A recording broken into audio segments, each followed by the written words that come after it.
अच्छा जी, welcome back. कैसे हैं आप सब लोग? तो आज का हमारा टॉपिक है स्विच स्टेटमेंट। स्विच स्टेटमेंट तकरीबन सेम टू सेम वही काम करती है जो हमारे पास एल्स इफ स्टेटमेंट करती है, लेकिन ये बेसिकली जो पर्पसली इस्तेमाल होती है वो कंपैरिजन ऑपरेटर के लिए इस्तेमाल होती है। कंपैरिजन ऑपरेटर बेसिकली हम चेक करते हैं किसी कंडीशन को किसी कंडीशन के इक्वल। यहाँ पर स्विच में हम सारे काम तो नहीं कर सकते, लेकिन ये इक्वलेटरल मतलब ऑपरेशंस के लिए बहुत ज़्यादा बेहतर है। मतलब जहाँ पर हम इक्वालिटी को चेक कर रहे होते हैं उनके लिए बहुत ज़्यादा ये बेहतर होती है।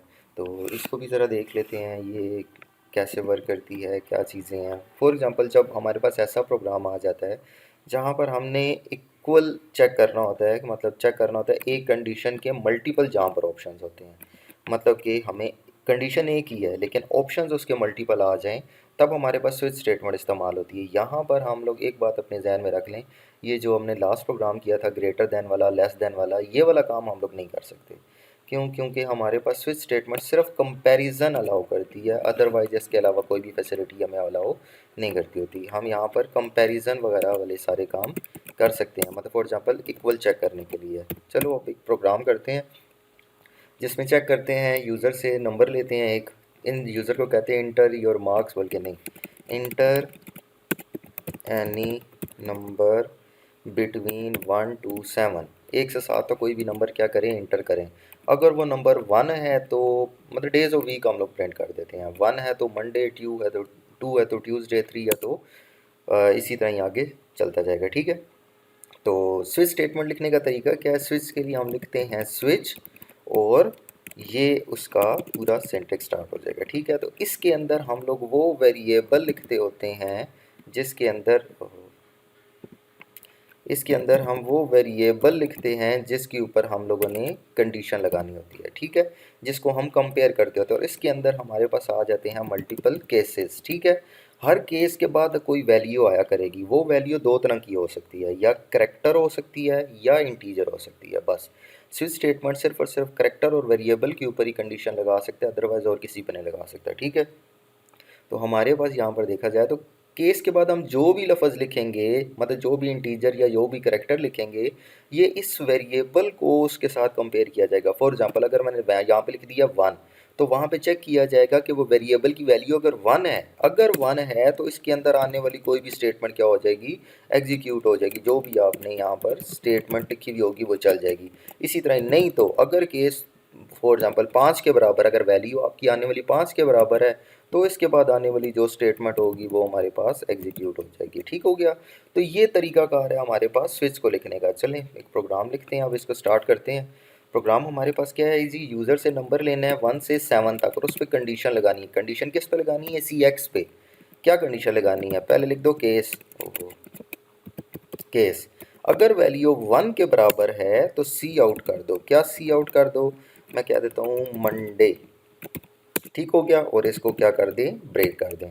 इसी तरह ही अगर वैल्यू जो है 2 के बराबर आ रही है तो सी आउट कर दें। क्या सी आउट कर दें? ट्यूसडे। ठीक हो गया। इसको भी हम ब्रेक कर देते हैं। सही है। इसके बाद अगर वैल्यू 3 के बराबर आ जाती है, ठीक है, इसको भी क्या कर दें, 3 के बराबर मंडे, ट्यूसडे, वेडनेसडे।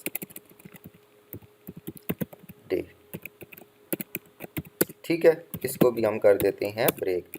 नहीं तो केस में वैल्यू दे देते हैं 4। अगर वो 4 के बराबर है तो सी आउट कर दें। क्या से वेडनेसडे के बाद थर्सडे। ठीक है। और इसको हम क्या कर देते हैं, ब्रेक। और उसके बाद आ जाती है वैल्यू 5। अगर वैल्यू 5 के बराबर है तो सी आउट कर देते हैं और प्रिंट कर देते हैं थर्सडे के बाद फ्राइडे।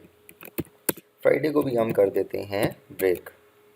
इसके बाद हमारे पास आ जाएगा केस 6। अगर वैल्यू 6 के बराबर है तो हम इसको सी आउट कर देते हैं। क्या सी आउट कर देते हैं, सैटरडे।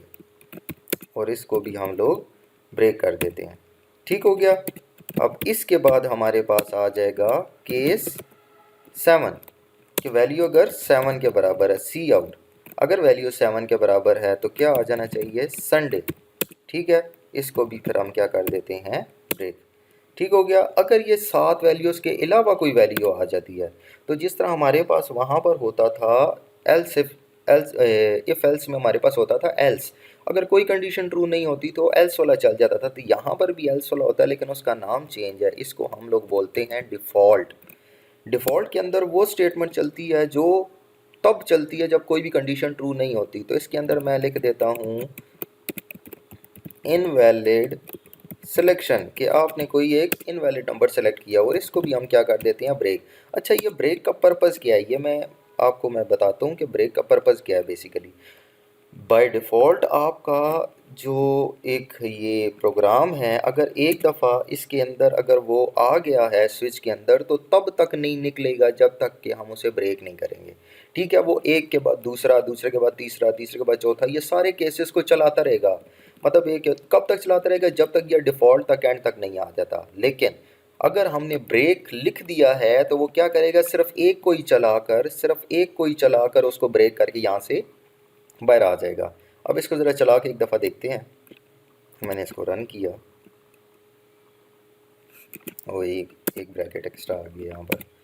अब इसको हमने रन किया तो ये मेरे पास इंटर एनी नंबर, मैंने नंबर दे दिया 2 तो ट्यूसडे आ गया। इसी तरह मैं नंबर दे दिया 4 पे थर्सडे आ गया। इसी तरह मैंने नंबर दे दिया 6 पे सैटरडे आ गया। और इस तरह मैंने अगर 12 दे देता हूँ तो आ जाएगा इनवैलिड सिलेक्शन। अब ये एक एक वैल्यू को प्रिंट कर रहा है। फॉर एग्जांपल, अब मैं यहाँ से ब्रेक को रिमूव कर देता हूँ केस 1 के बाद और केस 2 के बाद, मतलब इन दोनों के बाद मैंने ब्रेक को क्या कर दिया, ख़त्म कर दिया। तो क्या होगा, अब यूज़र ने ऐसे नंबर मांग रहा है, मैंने 1 दिया, ये क्या आ गया, मंडे, ट्यूसडे और वेडनेसडे। क्यों, 1 के ऊपर क्या था, मंडे, मंडे चलाया उसने, मतलब केस 1 चलाया है, केस 2 भी चला दिया, फिर केस 3 को भी चला दिया। क्यों चला दिया, क्योंकि केस 1 के बाद ब्रेक नहीं थी। केस 1 के बाद ब्रेक नहीं थी तो उसने किसको चलाना शुरू कर दिया, केस 2 को। केस 2 को भी चलाया तो उसके बाद भी ब्रेक नहीं थी, फिर केस 3 को चलाया है तो केस 3 के बाद ब्रेक थी तो यहाँ से बाहर आ गया। ठीक है, तो इस आई होप आपको समझ आया होगा कि ब्रेक का कॉन्सेप्ट क्या है, कि अगर आप ब्रेक नहीं लिखेंगे तो ये मल्टीपल स्टेटमेंट्स को रन करना शुरू कर देगा।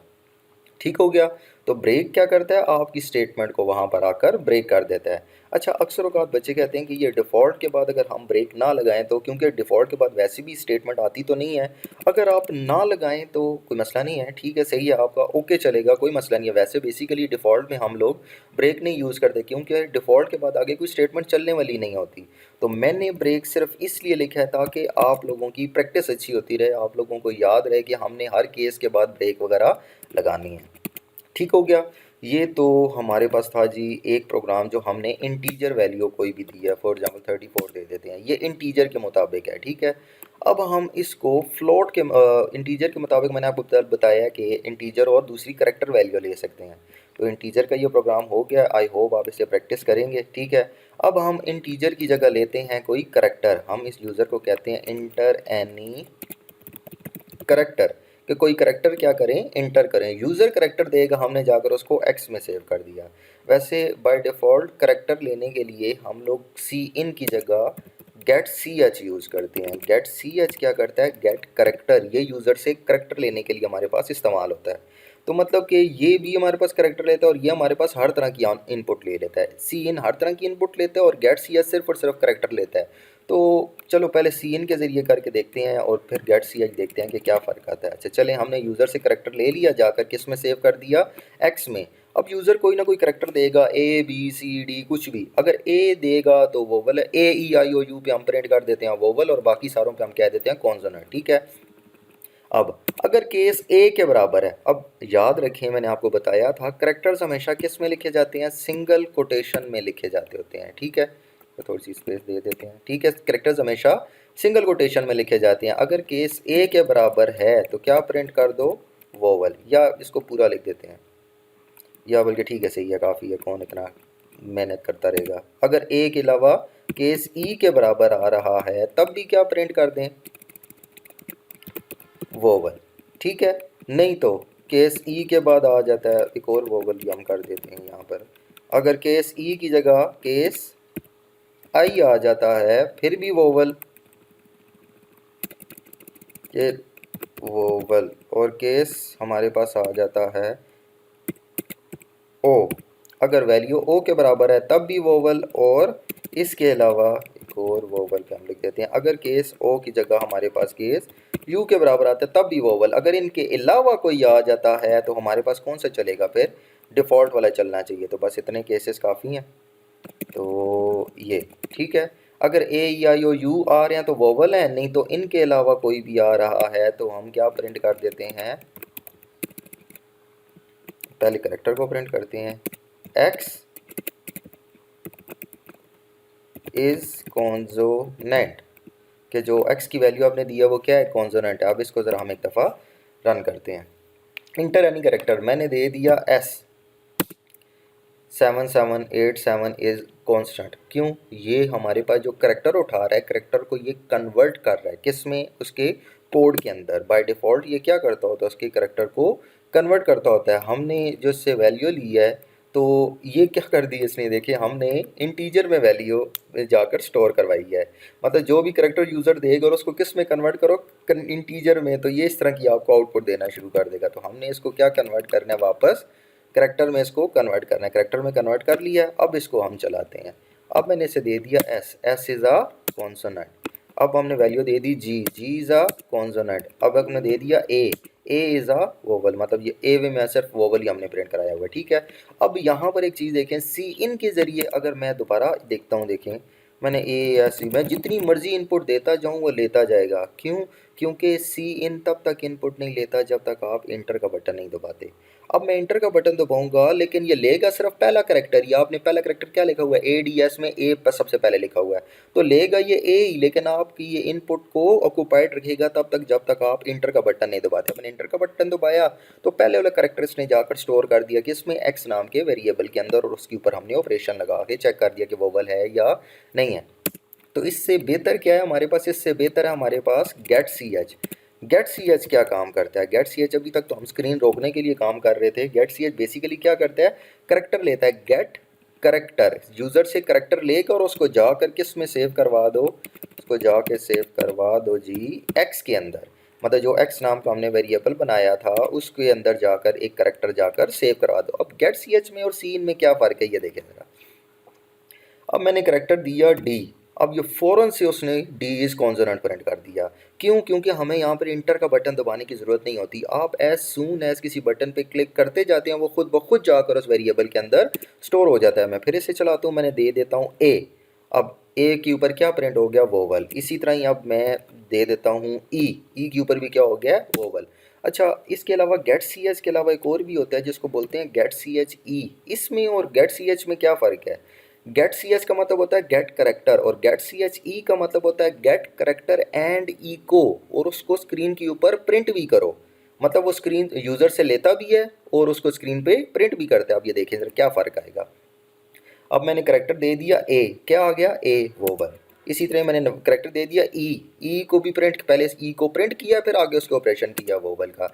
इसी तरह मैंने दे दिया आई, आई वोवल आ गया। इसी तरह मैंने दे दिया जे, पहले एक दफ़ा जो जे मैंने दिया वो प्रिंट किया, फिर आगे जो मैंने अपने से जो प्रिंट करवाया था वो वाला प्रिंट हो रहा है, ठीक है। अब ये गेट सी एच ई अगर ज़रा इसको मैं रिमूव करता हूँ, ये देखें क्या फ़र्क आता है। या मैंने ए दिया है तो सिर्फ वोवल आ गया, इसी तरह मैंने ई दिया है तो सिर्फ वोवल लिखा हुआ आ गया। क्यों, अब ये उसे ई को नहीं करा रहा। तो गेट सी एच और गेट सी एच ई में क्या फ़र्क है, गेट सी एच ई में वो उसको प्रिंट भी कराता होता है जबकि गेट सी एच में प्रिंट नहीं कराता होता। ठीक हो गया। तो ये तरीकाकार होता है हमारे पास मल्टीपल। अच्छा, यहाँ पर एक और चीज़ देखें कि case A E I O you सारों की आउटपुट सेम ही है। मतलब vowel break, vowel break, vowel फिर ब्रेक, फिर वोवल फिर ब्रेक, फिर वोवल फिर ब्रेक। मतलब कि ये मल्टीपल आउटपुट्स की स्टेटमेंट सारों की सेम ही है।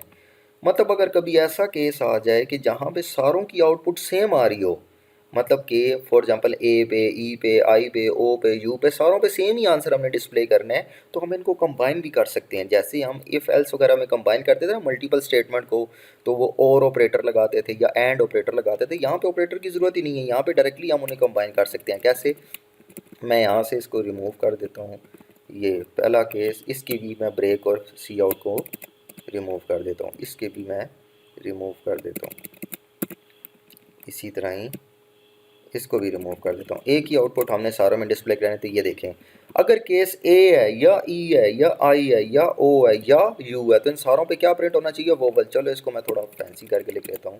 मैं कहता हूँ एक्स जो आपने वेरिएबल दिया हुआ है इज़ अ वोवल, ये ऐसे प्रिंट हो जाएगा, ठीक है।